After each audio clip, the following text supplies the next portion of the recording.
parler de réinventer les codes, je me suis dit, ouais, je crois qu'aujourd'hui, ils sont tombés sur quelque chose d'important. Ils sont tombés sur quelque chose d'important parce que j'ai beaucoup voyagé. On se pose souvent la question dans les pays en voie de développement, pourquoi est-ce qu'on n'est pas là, pourquoi est-ce qu'on n'a pas ceci. Et quelque part, je pense que de toutes les expériences que j'ai eues, un des points clés que j'ai vus, c'est l'innovation. Partout dans le monde, les populations, les peuples qui sont les meilleurs sont des gens qui sont constamment en train de réinventer, constamment en train de penser, de créer demain. Et quelque part, participer au fait de développer cet état d'esprit dans nos pays, j'ai trouvé ça séduisant. C'est pour ça que je suis là aujourd'hui. Ce n'est pas un cours magistral, je vous donnerai juste quelques-unes de mes expériences, quelques exemples qui ont aidé à forger des convictions. Parce que finalement, ce que je veux partager aujourd'hui, ce sont quelques convictions. Les convictions que je veux partager aujourd'hui sont qu'au niveau d'une entreprise, au niveau d'un pays, au niveau d'un individu, réinventer, c'est faire des choix. Réinventer, c'est choisir soit de prendre la voie normale, la voie conseillée par les parents, soit de choisir la voie conseillée par les proches, par la sagesse populaire, soit de prendre une porte différente, une porte vers un nouvel avenir, une porte vers un nouvel horizon, et de prendre le risque d'ouvrir cette porte. En 1955, une expérience personnelle, je n'étais pas né, je vous rassure, mais mon père venait d'avoir le BEPC. Il faut savoir que mon grand-père était tailleur. Et quand il a eu le BEPC, toute la famille a dit « Bon, toi, tes études, là, c'est bon, c'est fini, deviens instituteur et puis tu vas commencer à nous donner de l'argent. » Mais lui, il a dit « Non, je veux aller plus loin parce que je pense que les études, c'est important, c'est ce qui va me permettre d'aller plus loin. » Et la décision est venue au niveau de mon grand-père, qui est tailleur, aucune étude, etc. Il a dit « Bon, écoutez, c'est lui qui est parti là-bas. S'il dit qu'il faut aller plus loin, il faut l'écouter, il sait ce qu'il fait. » Et bien, mon père a pu, grâce à ça, aller continuer ses études, faire une école de commerce en Europe, devenir un des cadres dans le café cacao de la Côte d'Ivoire des années 70. Je ne serais pas là aujourd'hui, je n'aurais pas eu le parcours que j'ai aujourd'hui si je n'avais pas eu cette base dans la vie. Parce qu'à un moment donné, il a choisi une porte différente. Donc la première étape, la première conviction, c'est que pour entreprendre, il faut de temps en temps faire des choix différents, sortir des sentiers battus. Donc je vous incite à le faire. La deuxième chose que j'ai envie de partager avec vous, c'est de dire que un individu se construit de son parcours, de sa vie, des personnes qu'il a rencontrées au niveau professionnel. Mais il ne faut pas que nous soyons définis à 100% par cet environnement-là. Nous devons être capables de prendre ce que cet environnement nous offre et à un moment donné, et c'est ce qui constitue l'individu, d'être capable d'en faire une synthèse et de dépasser, de transcender cet environnement. J'ai eu la chance jusqu'à 18 ans, et je ne l'échangerai pour rien au monde, de grandir dans ce beau pays qu'est la Côte d'Ivoire à une époque où il n'y avait aucune crise politique ou rien du tout. Ça a été une des bases, un des piliers de ma vie parce que ça m'a construit comme un individu heureux, épanoui, équilibré dans un pays formidable. C'est une base sur laquelle j'ai construit le reste de ma vie. J'ai eu la chance ensuite d'aller faire des études en Europe. J'ai eu la chance ensuite à 25 ans de me retrouver en Californie en tant qu'analyste dans un fonds d'investissement. Un week-end, un de mes amis m'invite à une retraite de fonds d'investissement. Donc il faut savoir que les fonds d'investissement sont les sociétés qui financent l'innovation dans la Californie. Et la plupart des grosses sociétés de technologie que vous connaissez, de Hewlett-Packard, Hotmail, Skype, toutes ces sociétés-là ont été financées par des fonds d'investissement. Ce sont des gens qui leur ont fait confiance au moment où c'était des petites pousses. Donc c'est un des points clés de la capacité d'innovation des États-Unis. Et je disais que pour réinventer une conviction que j'ai eue un week-end, c'est qu'il faut être capable de voir ce que les autres ne voient pas, il faut être capable de changer de perspective. Donc je me suis trouvé à 25 ans dans ces environnements, je n'y vois rien, à 25 ans, dans un fonds d'investissement, bien payé, dans un des meilleurs quartiers de San Francisco. L'ego, vous comprenez, il a tendance un peu à monter un peu, je le reconnais.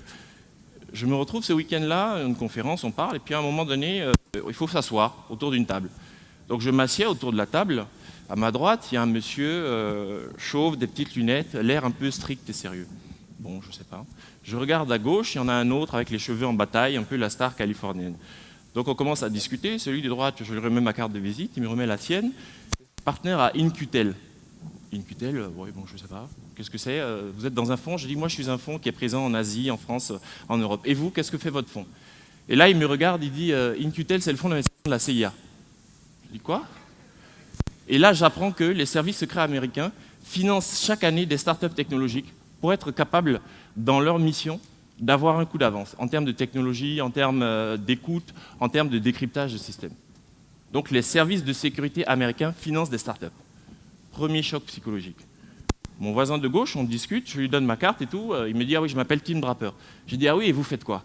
Et là, il me regarde en disant « Mais c'est qui ce mec-là, qui ne sait pas qui je suis ?» Là, je lui dis « Bon, on dirait que j'ai fait une connerie ». Et je vois tous les regards autour de la table. Donc moi, je suis tranquille et tout. Il dit « Ah, vous venez d'où ?» Je dis « Ah, moi, je suis né en Côte d'Ivoire, j'ai fait mes études en France et maintenant, je suis dans un fonds. » Il dit « Mais comment tu fais pour avoir fait un tel parcours ?» Donc on discute. Et à un moment donné, il se lève et j'ai un de mes amis qui dit « Mais tu es fou, tu ne sais pas qui c'est ?» Je lui dis « Ah non, je ne sais pas qui c'est. » Et là, j'apprends que ce monsieur, il a financé Hotmail, il a financé Skype, ensuite il a financé Twitter, il a financé Tesla, bref, 23 sociétés qui ont plus d'1 milliard de dollars de capitalisation. Je m'adressais à une des légendes vivantes de la Silicon Valley. Ce monsieur, son père, était le patron de US Exim Bank, qui était la banque qui a financé l'expansion dans les années 70-80 de la plupart des grosses sociétés américaines à l'international. Ce monsieur, son grand-père, ou Draper Ier, était sous-secrétaire d'État à la défense américain dans les années 40. Vous savez quelle était sa responsabilité? Le développement du plan Marshall de reconstruction de l'Europe. Je me trouvais donc, moi, jeune ingénieur dont l'ego commençait à monter, je me suis assis, je dis, bon d'accord, voilà un monsieur comme ça. Depuis 3 générations, ces gens inventent, créent, construisent, ont bâti leur pays pour l'amener à ce niveau-là. Ce jour-là, mon ego est revenu à des proportions beaucoup plus raisonnables. Et ça m'a fait du bien. Parce que le reste de ma carrière, j'ai toujours eu ce changement de perspective, de comprendre que, oui, c'est vrai, nous avons nos enjeux personnels, individuels. On veut, si tu n'as pas de maison, tu veux une maison. Si tu as une maison, tu en veux une deuxième. Si tu en as 2, tu en veux des plus grosses. Tu en veux une en Europe, tu en veux une ici, tu en veux une dans tel endroit. Mais quelque part, la question aussi, à un moment donné, c'est de dire quel est ton impact? Qu'est-ce que tu as créé? Qu'est-ce que tu vas laisser quand tu vas partir? Donc, autre conviction. La première, la prise de risque, il faut ouvrir de nouvelles portes. Et la seconde, il faut changer de perspective. Il faut être capable de voir au-delà de ce qu'on a devant ses yeux, au-delà de cela pour penser plus loin, quel est l'impact qu'on veut avoir. Réinventer la RTI. Après donc, ce parcours, je suis ensuite allé en France et je me suis retrouvé à la RTI. La question s'est posée était de dire, OK, bon, j'étais directeur développement et stratégie Afrique pour Canal, dans un grand groupe qui se déploie, qui double de chiffre d'affaires tous les 3 ans.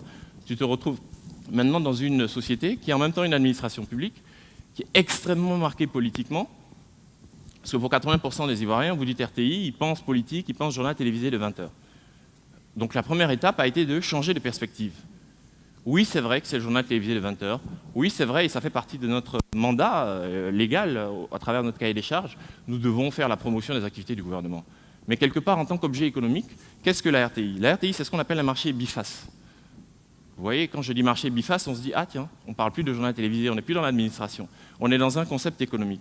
Les marchés bifaces, ce sont des secteurs dans lesquels une entreprise a 2 clients. Une télévision a 2 clients. J'ai une audience pour qui je dois faire un programme de qualité pour qu'ils soient capables de venir, et j'ai des clients qui sont des annonceurs qui viennent en fonction du profil, la quantité de téléspectateurs que j'ai. Donc c'est un concept économique et il y a tout un tas de stratégies qui se développent. J'ai un copain de promotion roumain qui actuellement est prof à MIT, à Stanford et à Harvard, et dont la thèse et les secteurs qu'il développe sont ces fameux marchés multifaces. Donc il faut comprendre qu'un média, c'est finalement une entreprise. Un média, c'est une entreprise à développer. Donc l'enjeu a consisté à dire, sortons de la perspective, on continuera d'avoir le journal de 20 heures, on continuera d'avoir un certain nombre de ministres, d'autorités et autres qui passent, c'est vrai, mais quelque part, nous sommes une entreprise. Et en tant qu'entreprise, nous avons des produits pour une phase de notre marché que sont les téléspectateurs et des produits pour l'autre phase de marché que sont les annonceurs. Et donc c'est ainsi que nous avons commencé à renouveler notre offre de produits, nous avons commencé à modifier notre marketing, notre commercialisation, nous avons commencé à restructurer en termes de coûts, renégocier pas mal de nos contrats et grâce à cela, nous avons pu avoir des moyens pour pouvoir investir et développer. C'est pour ça que vous voyez la tour est penchée. Il s'agissait simplement de changer de perspective pour prendre cette structure comme une société qui se développe, qu'on restructure et qui peut obtenir des résultats et se développer. Effectivement, en 3 ans, pour ceux qui connaissent les indicateurs économiques, l'EBITDA a été multiplié par 10. L'EBITDA, c'est l'équivalent d'excédent brut d'exploitation. Donc, en tant que modèle économique, en tant que structure économique, l'entreprise a été transformée grâce à ce changement de perspective. Bien sûr, ce n'est pas que ce changement de perspective. Il y a eu l'un des points clés, ça a été les talents. Lorsque je suis arrivé, l'une des premières choses que j'ai faites, on a mis les 600 CV On a demandé à tous les collaborateurs de donner leur CV. Les 600 CV ont été mis dans une base de données et on a commencé à fouiller cette base de données. On s'est rendu compte qu'on avait des chauffeurs qui avaient des bac+5 en comptabilité. Parce que vous savez qu'en Côte d'Ivoire, c'est difficile d'avoir du boulot. Certains ont eu une occasion d'avoir un boulot au lieu de rester à la maison, ils ont préféré le prendre en tant que chauffeur.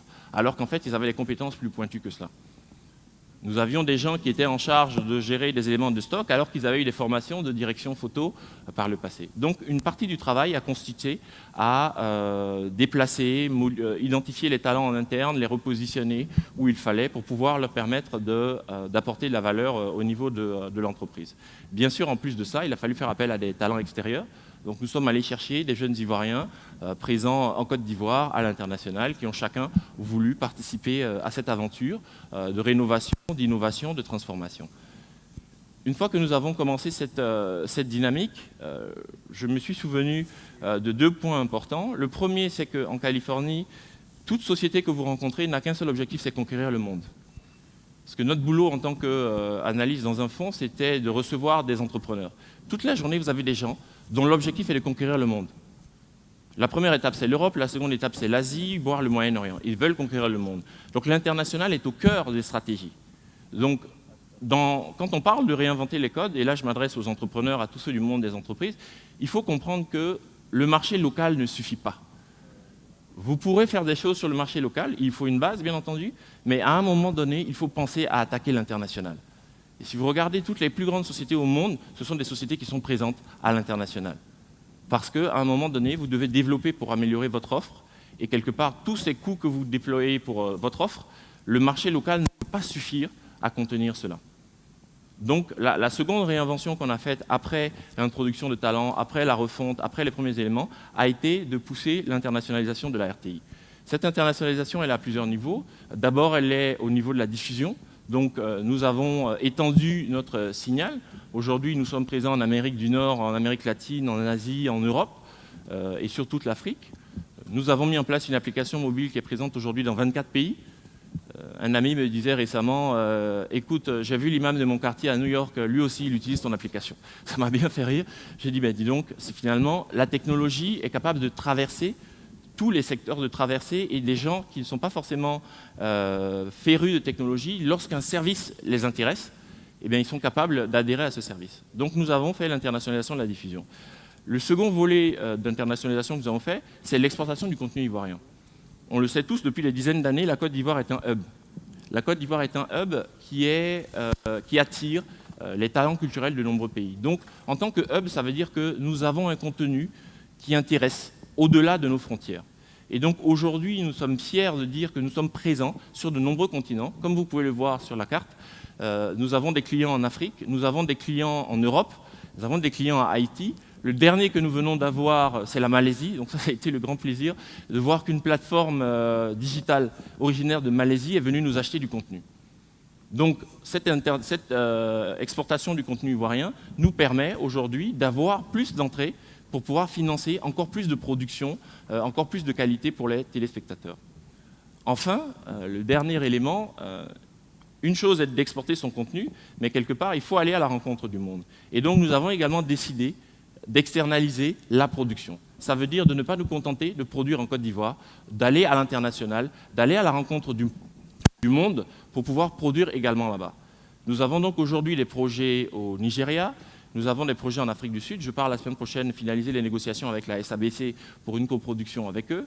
Nous avons des projets en Europe, nous avons des projets en Inde avec ZTV qui est un des plus gros acteurs, le numéro 1. Je pense que les Ivoiriens connaissent bien la série Saloni qui a été très longtemps sur nos antennes. Et bien, ce groupe-là est le numéro 1 en Inde aujourd'hui en termes de production. Quelque part, nous nous sommes ouverts à ces acteurs-là pour produire une série ensemble. Si la vidéo marche bien, j'aimerais bien qu'on montre quelques images. Ils viennent de finir de tourner la première partie à Dubaï et nous allons les accueillir à Abidjan au mois de décembre. Pas de son ?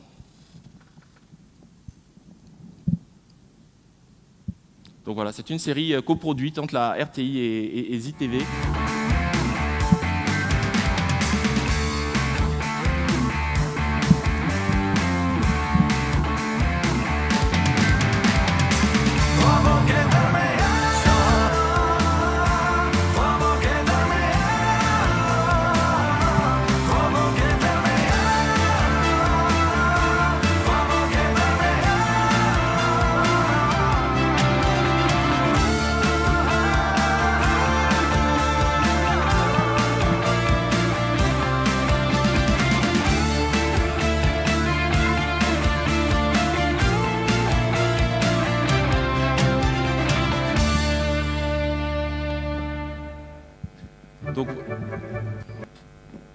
Donc voilà notre tout dernier projet qui est en train d'être fait. Ils arrivent en décembre.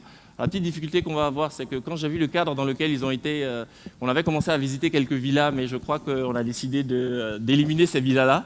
Donc je crois qu'il y a un spécialiste de l'architecture, je vais lui parler tout à l'heure, parce qu'après ce qu'ils nous ont montré, il faut qu'on leur montre qu'en Côte d'Ivoire, on est capable de faire également de très belles choses, et je compte sur toi. Merci à tous.